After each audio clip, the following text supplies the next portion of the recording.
Assalamualaikum warahmatullahi Dan wabarakatuh. Perkenalkan, nama saya Friska Septirajang Putri dengan NIM A1D1240662.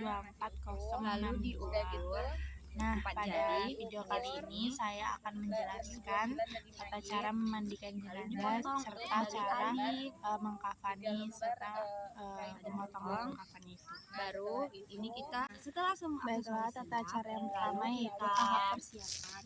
Nah, siapkan segala sesuatu yang dibutuhkan, yaitu apa aja? tali yang pendek di atas kepala, 3 ember di ya, atas kepala, dan 2 gayung, untuk yang kapur satu barus, sedang sarung yang tangan, panjang sabun, terus air dan lalu tentunya, cotton lutut. bud, Setelah siap, sampo, baru siapkan sarung tangan, kain kain basahan dan serta kain 3 keringan alas untuk tadi. selesai Yang nanti pertama memandikannya. kiri depan, Lalu lalu airnya itu ada 4. setelah hijab Yang pertama baju, air setelah mutlak, baju itu air yang tidak setelah boleh sarung, tersentuh cawat. apapun. Cawat ini Lalu yang kedua biasanya ada air sabun, yaitu udah air dipasangkan yang ketika setelah mandi tadi agar tidak aurat air yang dari setelah itu parutan baru sabun yang diletakkan kapas diparut dan atau juga wangian mungkin yang dipotong lain seperti minyak lalu diaduk jadi air sabun. melati, Lalu air wangian yaitu air yang menggunakan kapur dan barus itu. lain-lain. Setelah Dan itu ketika mayat didatangkan air dari 9. tempat mandian.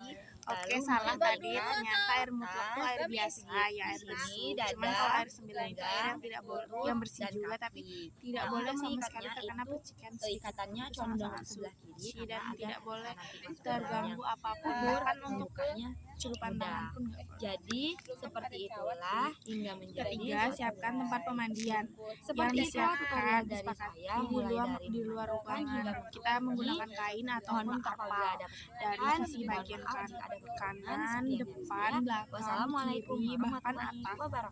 Jadi kita harus menyiapkan tempat pemandiannya dari kanan, kiri, depan, belakang sampai atas menggunakan kain maupun terpal yang di tempat yang telah disepakati di luar. Lalu bawa mayat ke tempat pemandian. Mayat boleh diletakkan di meja pemandian atau di pangku minimal 3 orang. Kalau di pangku minimal 3 orang itu di kepala, di badan serta di kakinya. Nah, di situ yang memiliki keterkaitan emosional dengan mayit seperti keluarganya gitu. Jangan lupa lepas pakaian mayit, tutup dengan kain basahan tadi. Oke, tahap kedua yaitu adalah pembersihan atau tahap pembersihan. Siraman pertama yaitu istinja. Dengan air mutlak tadi, urut perut mayit secara perlahan dari lambung ke bawah, membaca niat doa nawaitu istinja fil hadasil mayitati fardholillahi ta'ala.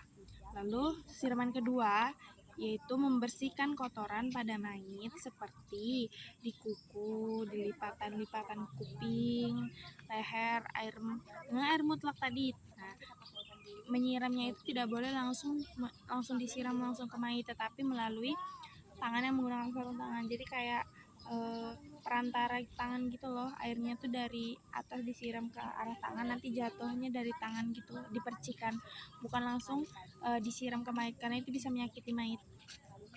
Lalu yang ketiga, air sabun.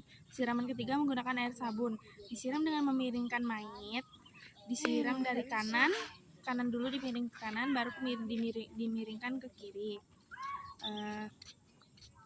Lalu depan, kemudian dibilas agar tidak licin menggunakan air mutlak. Sudah disiram tadi menggunakan air sabun dari kanan hingga ke kiri.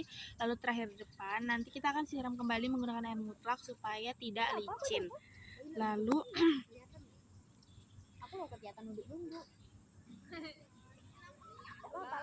tadi siram air mutlaknya juga dari kanan ke kiri lalu ke depan ya. Lalu wudhu selayaknya orang yang masih hidup dengan niat nawaitu wudhu al-fil hadasil mayitati fardholillahi ta'ala. Jadi kita wudhukan mayat itu selayaknya gimana orang yang masih hidup menggunakan air mutlak. Lalu tahap ketiga, pemandian. Mandi wajib menggunakan air mutlak. Disiram dari kepala, air jatuh ke tangan, jangan langsung ke mayit. Ini tadi yang saya bilang, air dari jatuh ke kepala jangan langsung ke mayit, tapi menggunakan tangan. Membaca niat nawaitu usul lirofil hadasil mayitati fardholillahi ta'ala. Disiram dari kanan, kiri, depan. Semuanya disiram dari kanan ke kiri baru ke depan. Menggunakan air mutlak tadi. Pastikan air rata ke seluruh tubuh. Nah, air lalu air selanjutnya air wangian disiram dari kanan ke kiri dan ke depan lagi. Tubuh mayat dimiringkan ya. Nah, lalu air 9, air yang tidak boleh atau air yang tidak boleh dipercikan apapun. Itu adalah air yang tidak boleh terkena apapun, air bersih, air mutlak, air suci gitu, air 9 ini. Disiram juga dari kanan, kiri, serta ke depan. Nah, badan mayat itu dimiringkan dengan doa.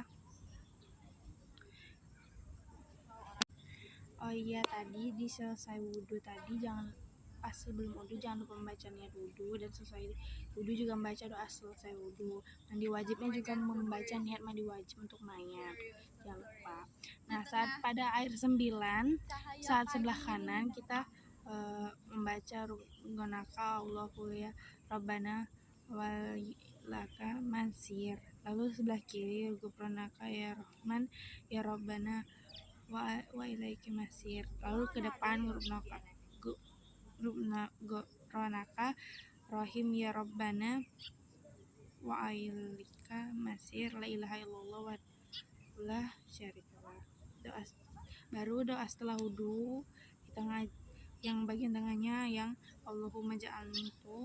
Lalu setelah itu finishing membaca doa, ganti kain basah dengan kain kering atau diandukkan, jangan sampai terlihat auratnya. Tarik dari kaki sehingga ke atas kepala.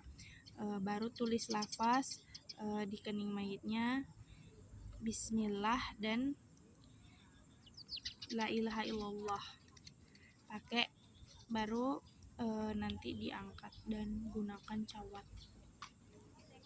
Oke, selanjutnya tadi kan yang pertama kita bahas tentang cawat aja dulu ya sebelum menghafani. Tadi kan kita menggunakan cawatnya ketika di pemandian ya. Bagaimana cara membuat cawat? Pertama, kita ukur dulu dari pinggang sampai ke selangkangan dikali 2. Lalu kita lipat 2 kayak gini tadi, lipat 2, dan ada satu sisi yang lebih panjang, lalu dilipat lagi 2 kayak gini. Sebenarnya tadi itu dilipat 2 kayak gini. Nah, itu digunting dari yang di bagian lipatan ini ke sini, tapi jangan putus di bagian sininya karena di sini untuk talinya. Nah, ini kalau udah jadi nanti bakal jadi hasil kayak gini. Ini untuk di belakang dan ini untuk di depan, dan ini talinya tuh diikat kayak gini gitu. Oke, lanjut aja langsung di bagian mengkafani tadi. Pertama kita tuh merobek tali, ya mensobek kain untuk sebagai tali dan juga untuk mengukur. Nah, doa sobek kain yang Allahumma jali basahi anil karim wa kilya Allahu ta'ala birahmatika jannata Rahman Rahim, gitulah. Nah, habis itu pokoknya kita taruh tali. Setelah kita sobek itu kita taruh tali sepanjang. Oke, yang pertama tuh kain sobekan tadi kita potong sesuai sepanjang kain kafan. Lalu kita taruh di atas tali itu, kita taruh kain kafan dari sebelah kanan ke kiri, lalu ke tengah, 3 lapis ya teman-teman, 3 lapis kain kafan.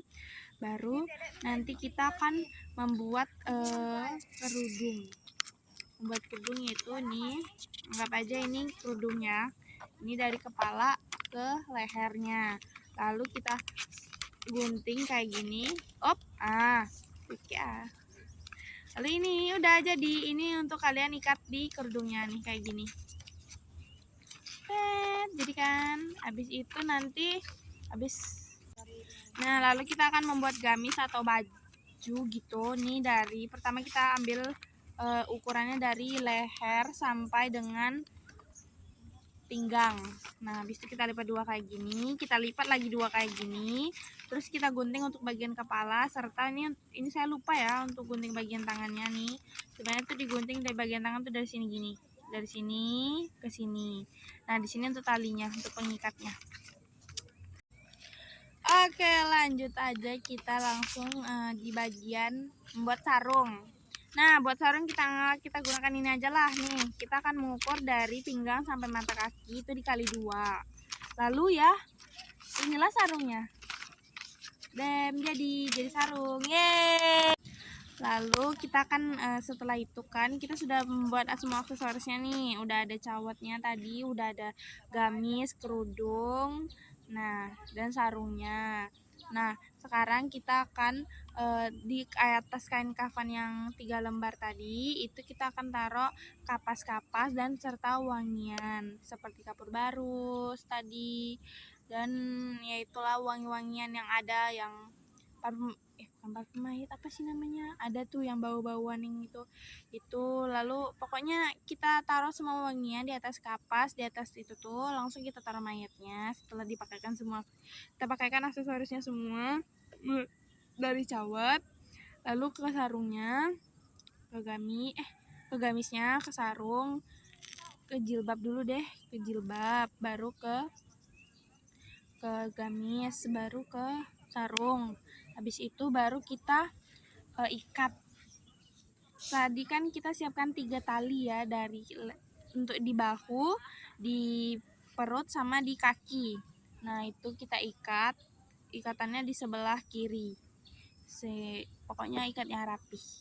Udah gitu aja sih guys, tata cara mengkafani dan juga memandikan. Pokoknya nanti tuh ketika sudah kita angkat tadi mayatnya kan sudah kita keringin guys, udah pakai handuk, udah pakai kain kering. Nah nanti kita angkatlah mayatnya ke atas kain kafan yang telah kita siapkan, yang sudah bersama wangian tadi, yang udah ada wangi-wangian kapasnya, ada kapasnya, udah ada kapur barusnya, kita angkat ke atas sana. Baru kan tadi kan kita sudah memakaikan cawatnya di dalam pas di pemandian tadi tuh, jadi pas udah kita angkut itu kita tinggal memakaikan hijabnya, bajunya atau gamisnya, terus memakaikan sarungnya, barulah selesai. Nah setelah itu baru kita ikat-ikat semua dengan menggunakan, tadi kan setiap aksesoris sudah ada talinya tuh. Nah kita ikatlah dengan benar, kencang juga, tapi jangan sampai menyakiti mayatnya. Lalu nanti kita bungkus, kita tutup kain kafannya perlahan, baru kita ikat dari bagian bahu kencang supaya bahunya tidak kemana-mana. Tangannya kayak gini ya, tangannya kayak gini. Kita lipat tangannya sampai pokoknya kita lipat rapi-rapi. Sebelum ditutup tuh tangannya kita lipat dulu, kita lipat, baru kita tutup, kita ikat di bagian bahu, di lingkar bahu ini kita ikat supaya tidak kemana-mana. Habis itu bagian perutnya juga kita ikat, tapi jangan terlalu kencang. Dia harus kencang tapi jangan sampai terlalu kencang karena dapat menyakiti mayatnya nanti. Kan kulit mayat itu udah lembut kan. Nah habis itu di bagian kaki, baru nanti di akhir kita buka bagian wajahnya itu. Kita buka, kan kainnya kayak gini, nanti kita buka kainnya di bagian wajahnya itu. Nah kalau sudah itu barulah kita sholatkan. Udah sih segitu aja tutorial dan tata cara memandikan jenazah dan juga mengkafani jenazah. Nah sekian saja sih dari saya. Saya ucapkan terima kasih. Maaf jika masih ada salah dalam pengurutan, pengucapan doa, ataupun menjelaskan tata cara dengan detailnya. Saya mohon maaf atas kekurangannya. Mungkin segitu saja saya ucapkan. Wassalamualaikum warahmatullahi wabarakatuh. Semoga video UAS saya kali ini diterima dengan baik dan dapat nilai bagus. Oke, terima kasih.